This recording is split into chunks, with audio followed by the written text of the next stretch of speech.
There's a lady I pass by in the park many days that I come down here,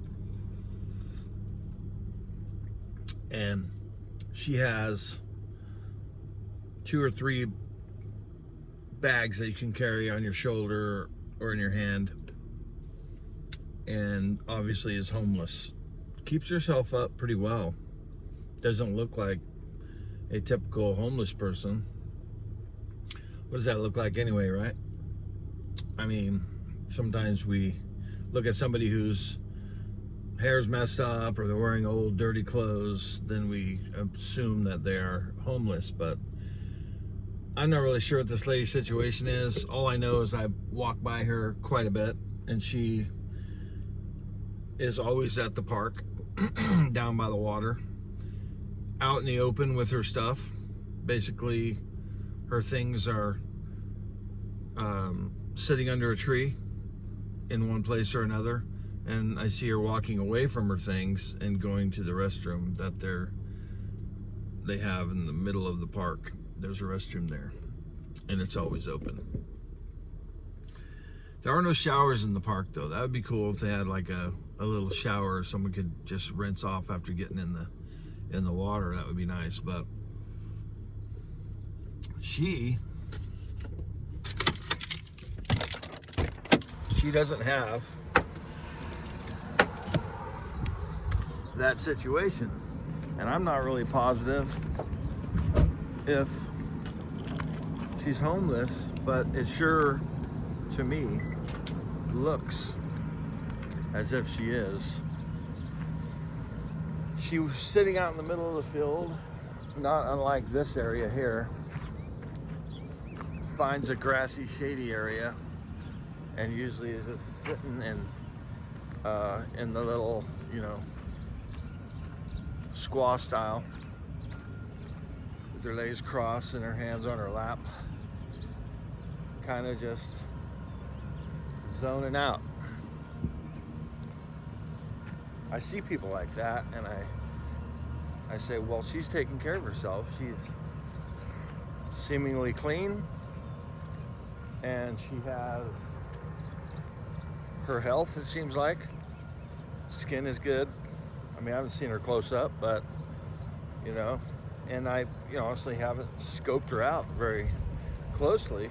Just dawned on me today that I see her quite a bit down there. She'll just have her things neatly setting down under a tree like this, and usually she's walking towards the bathroom or just walking around in that area. She's not sitting down. And I just thought today, wow, that's I always relate things back to what I'm doing or what I'm thinking about, because the truth is, I don't want to be homeless. I don't want to be destitute and begging.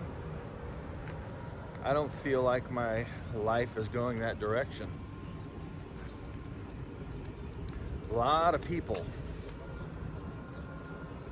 nowadays, like myself, we want to be van lifing. We want to live in a tiny little spot.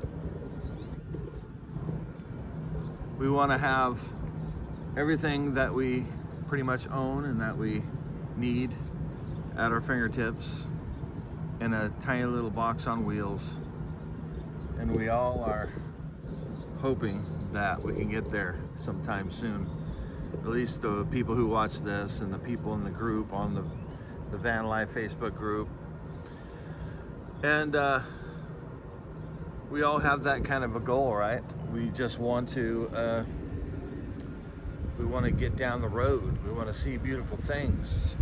We want to spend our life doing things that we want to do and make memories and not have regrets. We all have a life, and we have a certain amount of it. Clearly, all of us have a time that we're going to be here on this planet. And so what do we want to do? We're a lot of people. Most people are coming to the realization that this hamster wheel that we're on, this little rat race, is kind of crazy. And you give up a lot to have it. And you pay a lot to keep it. And that is a thing that I've realized. These homeless people, who knows how they got there, how she got into that situation where what she owns is in a few bags that she can carry around with her. Was that her plan?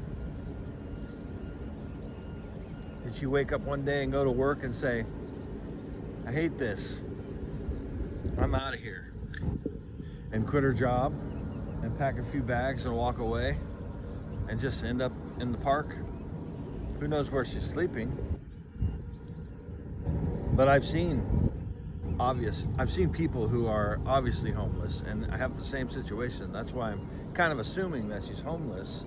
Why else would a grown woman be walking? And she's not old. She's probably, late 20s, early 30s, and she's walking around. So I assume she's homeless. I assume that, whatever happened, put her where she's at, and she makes the best of it. And she's walking around a nice park. She can get in the water. She can use the restrooms all day, and it's free. So did she one day just say, I'm done, walk away from her job, pack a few bags, and make that her life? I doubt it. I'm not sure what the circumstance is, but I do know that right now in this world, things be crazy. Things be crazy. And a lot of folks don't even know it. They don't watch the news. They don't pay attention to trends or gas prices. And Lord knows this lady doesn't have a car, so she is literally walking and taking public transportation or getting rides. So she doesn't have the expense of a car, gas, insurance, upkeep, maintenance. She doesn't have that expense. She's got to worry about being safe at night, sleeping safely, warm. I mean, it's pretty warm out now, so I don't see how that's a problem. I think one of her bags is a sleeping bag. So there's that. But yes, there's different levels to this. And don't forget that before van life, there was homeless life. Before vans and little houses on wheels were a thing, people were literally coming up against life itself and having problems paying rent and would get evicted, and that would be their go-to. They'd find a way, and they'd have their bag and they'd walk around all day. They'd look for extra work, or they'd find something to make a few bucks, or they'd panhandle and make a little money to eat a hamburger or whatever. They get through, they make it happen. And then there's the next level of homelessness, which is really smart people who can figure out the system. They find the places, like even in this town where it's obviously clean and the police keep it up, and there's just no way you can just make a homeless encampment anywhere in sight without getting kicked out. But there are places, because there are trees and bushes and little areas that you could absolutely make something stealthy and figure out how to have a consistent home base, and then get some part-time work, make some money, grab yourself a post office box, make it happen on the down low, and make your life work. It could absolutely take place if one really wanted it to. So I'm just saying that we call it van life, but we're just opting for the next best thing when it comes to living well and creating memories and not being homeless and destitute. We are choosing something much better, actually. And I'm sure that this homeless lady, if she had a choice, she might take the van and live the van life, because it is a way to go. So I look at these things, and I look at the different levels of not having a home or being houseless, and I say, do what suits you, man. You don't even have to have a van. There are cities in this country that if you are good and you don't leave a big mess and you don't get into trouble or break the laws, they will look past you. They will not disrupt you trying to make your life better. They'll help you in a lot of cases. So I would say there's probably some advantages to those who have a van or a vehicle or something to sleep in that travel around. There are a lot of programs, a lot. There are places that give away food and clothes. There are places that will help you with gas and get you on your way to finding work. There are programs that even a van lifer could take advantage of if you thought you needed it and you wanted to go that route. Clearly, I'm not getting into van life to be, considered a homeless person or anything like that. I am a little bit gypsy, a lot nomadic. I feel that way. I feel like I want to see places, do things. Excuse me. I don't feel like I'm homeless. Houseless, yes. Homeless, no. I don't feel that way. I'm walking away from a successful business that I built from nothing, that God has graced me with and blessed me with, and a talent that I could take anywhere, and that's a good thing. I know a lot of people don't have that. They have to rely on what jobs are available, and so do I to an extent, but I could literally do this anywhere and go up to a barber shop and get hired on and start working, building my business again, working for myself inside somebody else's shop. And I have that to hold on to, but my reasons for doing this are far beyond just wanting to get out there and see places. I have things in my heart that I'm working through, and trying to get to a place where I can be, and I don't think I'm far off. I think that this is really the van life is really the next thing that puts me in a place where my heart, my mind is 100% ready to be that guy,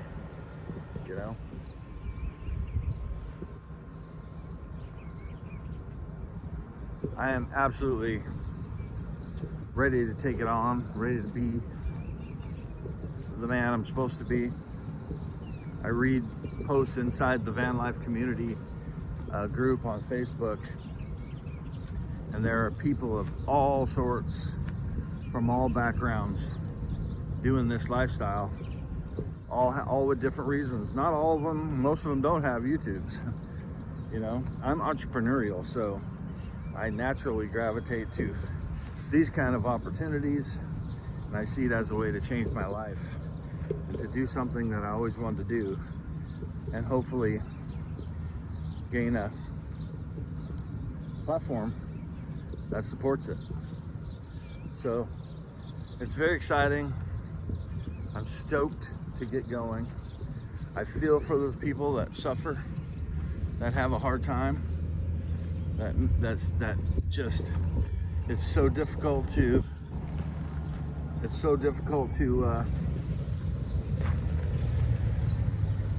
have just the basic things that they need in life. I feel bad for those people.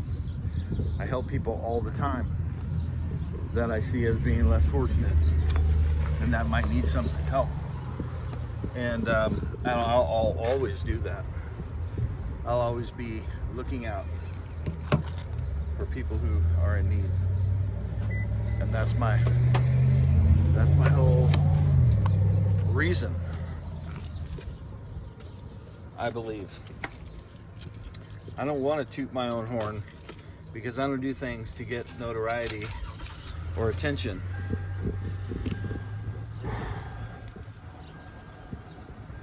I hope to get out there and do what I'm going to do and be a blessing. That's what I hope. To others and to myself. So I feel like there is a real comparison to homelessness and van life, except we are choosing. We're in control of whether or not we stay in our home or if we make our home a house inside of a vehicle, whether it's an RV or it's a schoolie, big bus, a little tiny Toyota Yaris, a Prius, a big expensive van. Everybody's at different levels. Everybody can do different things. I actually thought about myself getting a Prius or a Toyota Yaris, a small thing with great gas mileage that is very reliable and great on gas. And the reason is because this thing has just had the gas problem with this oxygen leak or vacuum leak or whatever it is. So I've gotten frustrated with it, but I am believing in this little van. And I think the next step is that is fixed and it will get all the gas mileage I need. Very exciting. But hey, wherever you're at in this journey, wherever you're at, whatever you choose to do, houseless, not homeless. And if you do end up homeless and you are out there, make the best of it. Be positive. Be thinking all the time of what you could do to better your life, even if it is living outside in bushes. There's ways to live well. I see these tent camps. It's crazy. And the only thing that they're doing wrong is they're just being irresponsible with a lot of the mess. Gathering up all the stuff they can get, and it looks like they're just hoarding all around these tents. They just have a huge amount of junk just piled. And when the city says you can't live here anymore, what's left? Broken down tents, all kind of garbage and junk, grocery carts, pieces of bicycle, all over the place. It's crazy. I think that you should take pride in your life no matter what position you're in, no matter where you're at. If you find yourself living on the street, get out of depression. Get out of the frame of mind that you're lost and you're losing, because you don't have to lose. There are many people who judge us for living in cars and they call us homeless, but they don't realize what we've done and how we've chosen it and what we're going for in our lives. And it's okay to have a house and own big boats and cars and RVs and do it part-time, get out there, here and there, and live just that normal, stable, I have a career life. But people like me that have been pushing and pushing and pushing their whole life, and you end up in a situation where you're just like, everything that I can do is barely enough. And at what point do you say it's not worth it? And I think this is why a lot of people are quitting their jobs and not working. They're getting to a point where it's like they work all the hours they can work and the money that they have is still barely enough to stay afloat. And many times, probably most of the times, it's not enough. And you're robbing Peter to pay Paul from the next check, and you're living in this circle of doom that seems like can never get caught up. You can't save money, you have no investments. Every year you're getting older, and it starts really dawning on you that, man, we only have so much time here. We got to make the best of it. So we choose to have experiences and not regrets. There are two pains in life. The two pains in life are regret and discipline. Discipline weighs ounces, and regret weighs tons. You got to figure out what one you want, because if you just discipline yourself, even in the little, even in having a little and surviving on a little bit, it makes everything better. You're not going to regret living your life and having great experiences and dying with memories, not regrets. So do your thing, people. That was heavy. 20 minutes, 55 seconds. I had something on my heart. Just wanted to share it. Thought I'd talk to you. It's looming large. I'm selling things. It's moving right along. Stick with me. Thanks a lot. Do all the good things with those buttons. Thanks.